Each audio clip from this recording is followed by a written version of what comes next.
Deer main, Atul সুভাষের সঙ্গে যে ঘটনা ঘটেছে আপনাদের যে কারোর সাথে ঘটতে পারে। হ্যাঁ, ঠিক আপনার সাথে ঘটতে পারে। ভারতের আইন অনুযায়ী দোষী সাব্যস্ত না হলে সে দোষী নয়, কিন্তু সমাজের চোখে আপনি দোষ না করলেও একজন দোষী। আমরা অতুল সুভাষের ঘটনা আমরা সবাই জানি। আমরা জানি অতুল সুভাষ কি কারণের জন্য মৃত্যুর মতো ভয়াবহ পথ বেছে নিয়েছিল। কিন্তু কিন্তু শুধুমাত্র কি অতুল সুভাষই? রিপোর্ট অনুযায়ী 2022 সালে 4237 জন মৃত্যু হয়েছে শুধুমাত্র বিবাহ বহির্ভূত প্রবলেমের জন্য। ভারতবর্ষে প্রতি 9 মিনিটে একজনের মৃত্যু হয় এই বিবাহ রিলেটেড প্রবলেমের জন্য। ডিভোর্স এখন একটা বিজনেস হয়ে দাঁড়িয়েছে। এই ডিভোর্সের জালে ফাঁসিয়ে লাভবান হচ্ছে স্ত্রী থেকে স্ত্রীর পরিবার, লয়ার থেকে সাক্ষী, এমনকি করাপ্টেড পুলিশ অফিসার।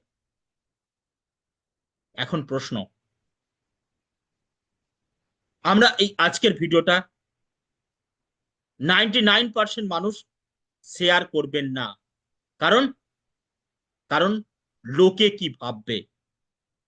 হ্যাঁ, এটাই আমাদের প্রবলেম।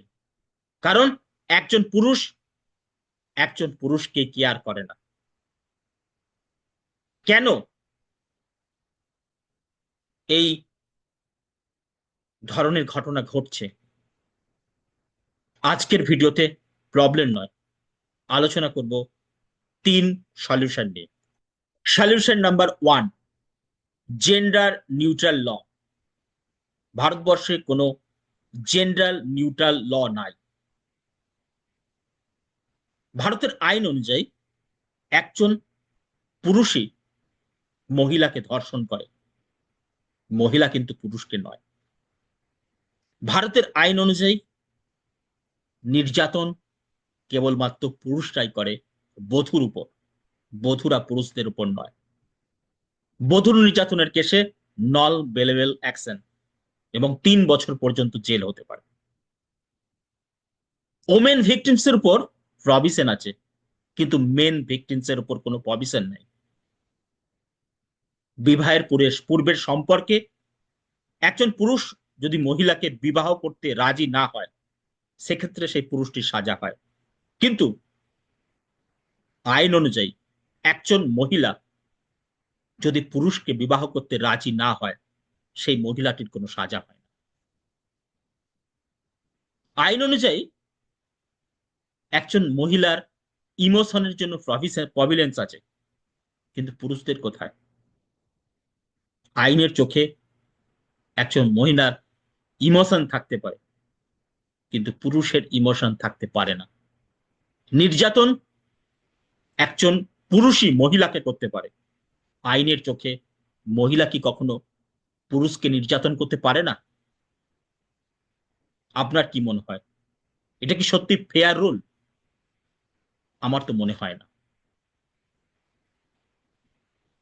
আজ ওমেন এম্পাওয়ারমেন্ট নিয়ে কথা হচ্ছে, কিন্তু এই মহিলা নির্ভর আইন প্রমাণ করে দিচ্ছে মহিলাদের একটা প্রোটেকশন প্রয়োজন, যেটা বার্তা দিচ্ছে মহিলারা হয়তো পুরুষদের থেকে দুর্বল।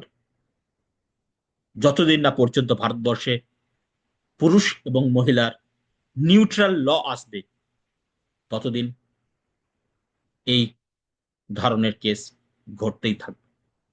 সলিউশন নাম্বার 2, প্রিনাপস বা পূর্ব কল্পিত এগ্রিমেন্ট। প্রিনাপস হলো বিবাহের পূর্বে একটা এগ্রিমেন্ট করা, যে এগ্রিমেন্টে লেখা থাকবে লায়াবিলিটি, ফিনান্সিয়াল রেসপন্সিবিলিটি, তাদের দুজনের অধিকার। যদি স্বামী বা স্ত্রী ডাইভোর্স হয়, তারপরে কে কতটা অধিকার পাবে, কতটা ফিনান্সিয়ালি লায়াবিলিটি থাকবে, বা ডাইভোর্সের পরে কতটা ক্ষতিপূরণ দেবে, সমস্ত কিছু প্রপারলি লেখা থাকবে। কিন্তু ভারতে এ ধরনের কোনো প্রভিশনই নাই। গভর্নমেন্টকে উচিত বিয়ের পূর্বে এই ধরনের প্রিনাপস আনা, যাতে করে ডিভোর্সের পরে এই ধরনের সমস্যা না হয়। কিন্তু কিন্তু আমরা যেন আজ সত্য যুগে পড়ে আছি। বিবাহ বন্ধন মানে 7 জনমের বন্ধন।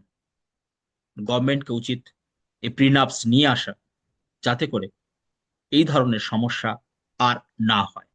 সলিউশন নাম্বার 3, ফলস অ্যালিগেশনদের সাজা। আজ আজ সমাজে আইনের চোখে অনেক ফলস অ্যালিগেশন, ফলস সাক্ষী দিয়ে নির্দোষ দোষীকেও দোষী প্রমাণিত করা হচ্ছে। কিছু মানুষ তাদের স্বার্থের জন্য টাকা দিয়ে কি করছে, নির্দোষ ব্যক্তিকে দোষী সাব্যস্ত করছে। অনেকে তাদের কেরিয়ার নষ্ট হয়ে যাচ্ছে, ইনোসেন্ট লোক তাদের জীবন শেষ করে দিচ্ছে। এর বদলানোর অবশ্যই প্রয়োজন, কারণ কারণ সমাজ এতে শেষ হয়ে যাবে। সমাজে অন্যায় বেড়েই চলবে। যারা ফলস অ্যালিগেশন দিচ্ছে, যারা ফলস সাক্ষী দিচ্ছে, তাদের দৃষ্টান্তমূলক সাজা দেওয়া উচিত। তা না হলে তো সকলের ল, আইন কানুন, আদালতের উপর ভরসা উঠে যাবে। অতুল সুভাষকে 40 বার যেতে হয়েছে এক রাজ্য থেকে অন্য রাজ্যে তার আইনি কেসের জন্য। পরিবারের উপর হেনস্থা করা হয়েছে। এগুলো বন্ধ করা উচিত, না হলে তো সমাজটা শেষ হয়ে যাবে। শুধুমাত্র পুরুষরাই দোষী নয়, মহিলারাও অনেক ক্ষেত্রে দোষী হয়। সমাজে যেমন ভালো মানুষ থাকে, খারাপ মানুষও থাকে। সমাজে যেমন ভালো পুরুষ থাকে, তেমনি খারাপ পুরুষও থাকে। মহিলাদের ক্ষেত্রেও ভালো মহিলাও যেমন থাকে, খারাপ মহিলাও তেমন থাকে।